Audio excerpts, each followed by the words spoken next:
तब प्रथमे बहते वायु, क्या होता है शरीर में, पहला 15 मिनट वायु बहता है, फिर दूसरा 15 मिनट अनल बहता है, तेज अग्नि, फिर तीसरा 15 मिनट पृथ्वी बहती है, फिर चौथा 15 मिनट जल बहता है। ठीक है, अब अंग्रेजी में।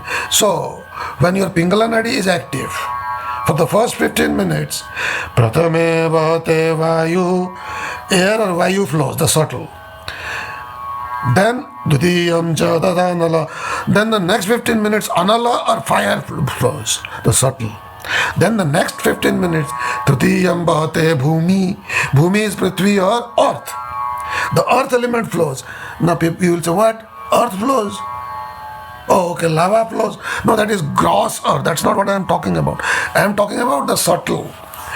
Now, when I give my discourses on Vedanta, I'll again talk about the subtle earth, the subtle water, the sukshma, we say.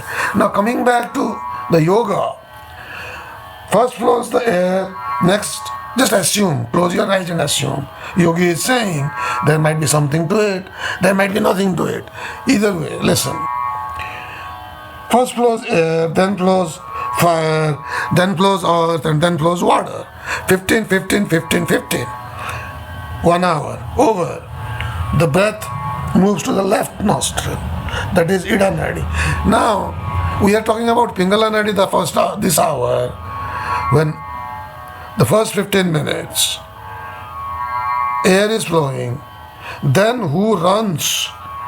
The Daksha Nadi, the Pingala Nadi, the Surya Nadi, the solar Nadi is not sun, is not Shambhurupa Divakara, Divakara means sun, is not Shiva, it is,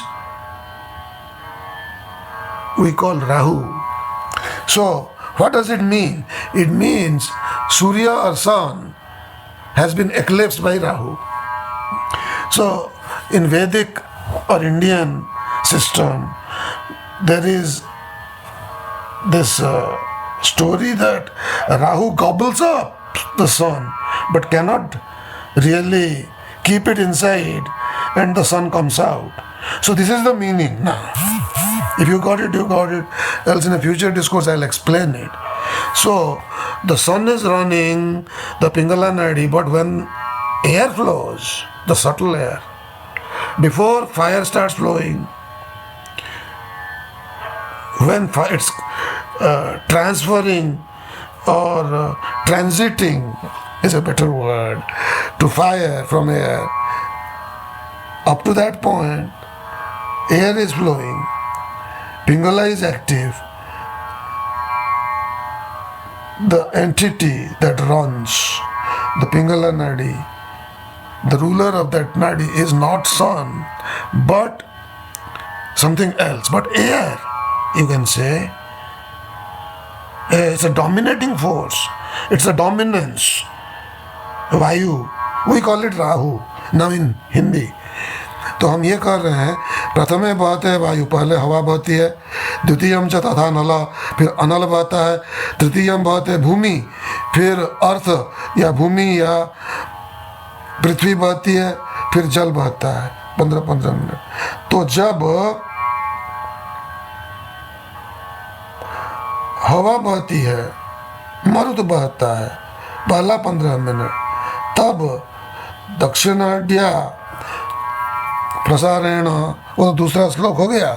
ये हम कर रहे हैं शंभु रूप दिवाकर, दिवाकर तो चलाते हैं शंभु रूप दिवाकर सूर्य नाड़ी को, लेकिन जब हवा बहती है, वायुस्थाने स्थितो राहु दक्षरंध्र प्रवाहक, तो दक्षरंध्र, दक्ष नाड़ी, सूर्य नाड़ी, पिंगला नाड़ी को सूर्य नहीं चलाते उस समय जब वायु बह रहा हो, जब वायु तत्व बह रहा हो। पिंगला नाड़ी एक्टिव है, नाड़ियों में वायु तत्व बह रहा है, तो जो चलाता है, जो भी चलाता है आपकी पिंगला नाड़ी को, जैसे अभी मेरी पिंगला नाड़ी एक्टिव है तो ये मैं कर रहा हूँ, उसको हम राहु कहते हैं। क्यों? ऐसा एक नाम है, नाम रख दिया। उसको हम कह सकते थे XYZ क ख, हम कहते हैं, अभी कह रहे हैं क ख चलाता है। तो क ख क्या करता है? सूर्य तो दक्षिण नाड़ी को चलाने वाले हैं, सब जानते हैं, इसलिए नाम है सूर्य नाड़ी।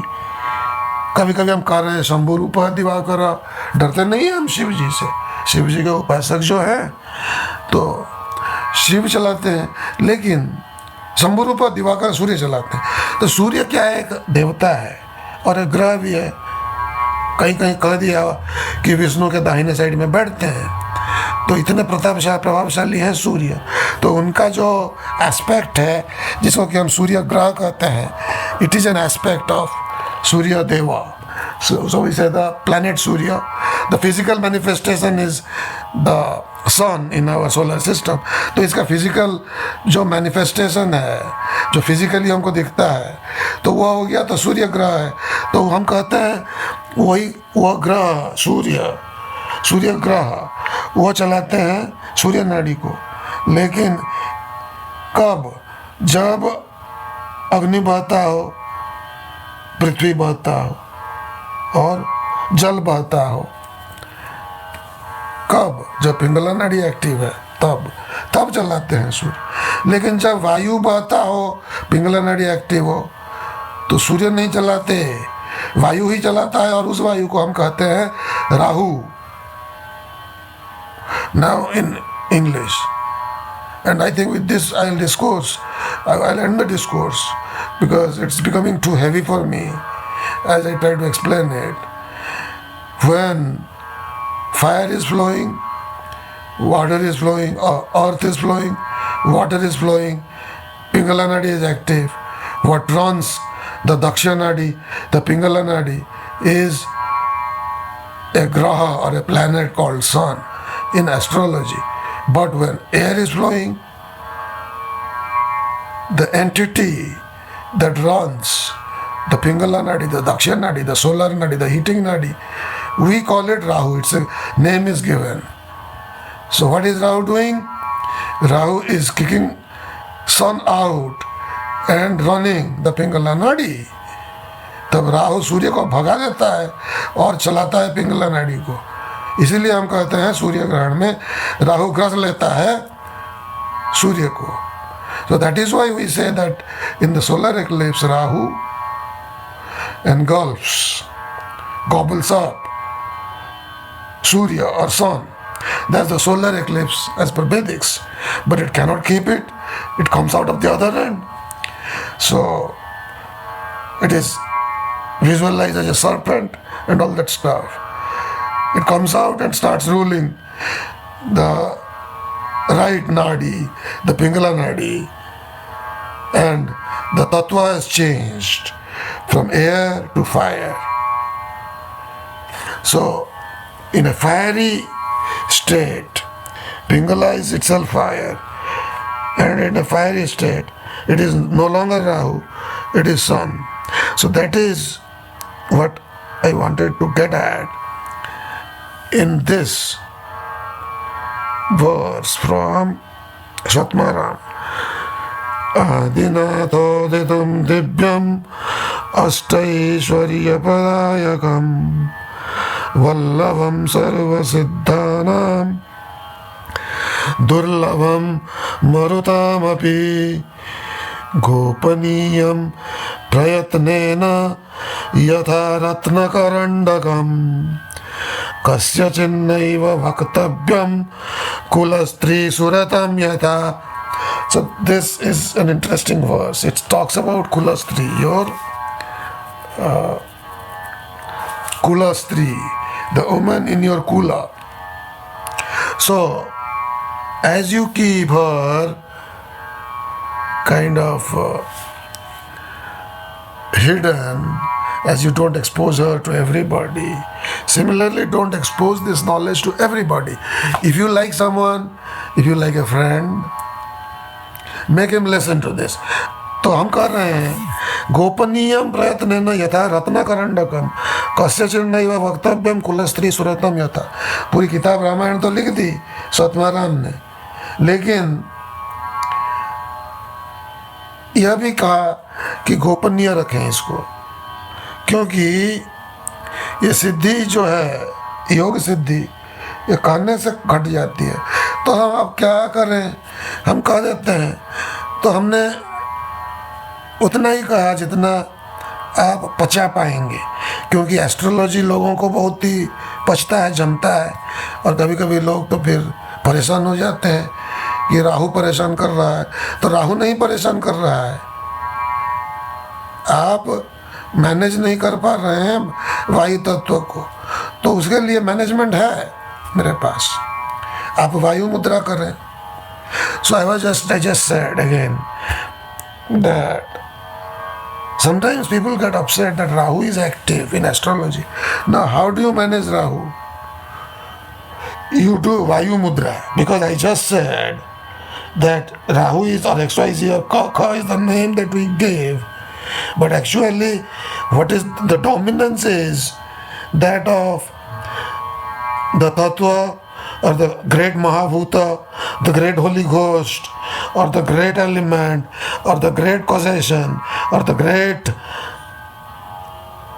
Tattva, the stuff called, we call it air. Subtle air, it moves very fast, hard to control, as you know, if you have done yoga. That air I am talking about is the ruler of the right nadi, the ruler of the left side of the brain.